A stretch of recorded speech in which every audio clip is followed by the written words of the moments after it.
a fait une sortie. Mais elle a quelque chose de spectaculaire, la sortie de notre ministre. Il interdit le consensus électoral.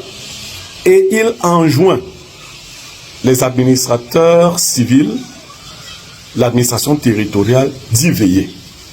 On pourrait se poser la question de savoir de quoi se mêle-t-il.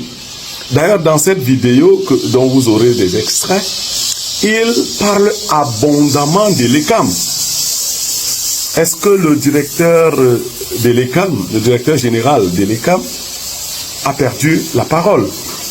Est-ce que le ministre Atangandi veut se substituer à l'ECAM, à qui il donne carrément des injonctions, et l'ECAM devra y veiller? Non, monsieur le ministre, ce n'est pas votre rôle.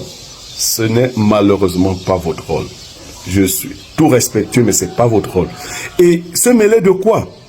Le consensus électoral possible de l'opposition dont on parle ne consiste plus à penser à la possibilité de retirer les bulletins de vote des bureaux. Du tout.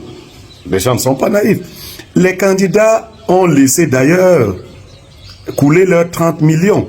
C'est-à-dire qu'ils sont prêts à les perdre. Ils ne peuvent plus être restitués, ne peuvent plus rentrer dans leur fonds. Mais je crois qu'ils pensent, comme beaucoup de Camerounais, que 330 millions, c'est-à-dire 30 millions fois 11, parce que nous ne comptons pas les millions du candidat de parti au pouvoir, ça ne vaut pas la dignité du peuple camerounais. Donc c'est déjà un acte fort de la part de ces candidats.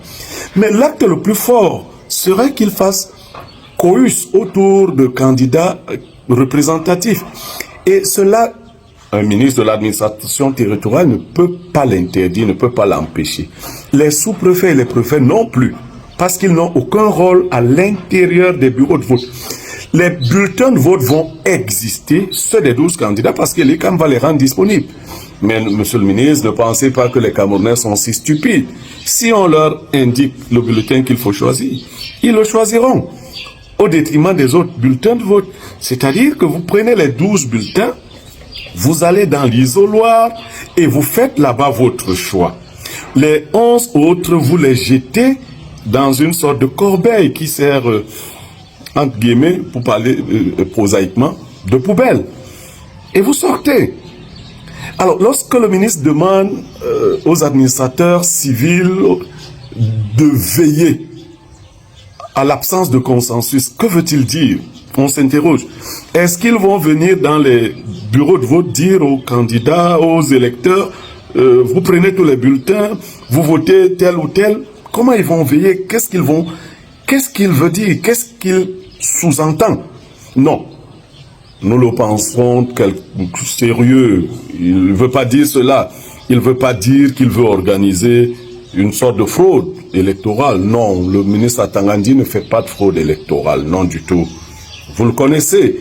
Lors de la dernière élection électorale présidentielle, on a dit qu'il a fait venir des faux agents de Transparency International. Non, des faux observateurs. Non, non, ce n'est pas le ministre Atangandi. Ce n'est pas dans ses habitudes. Ce n'est pas comme ça qu'il fonctionne de toutes les façons, nous pensons.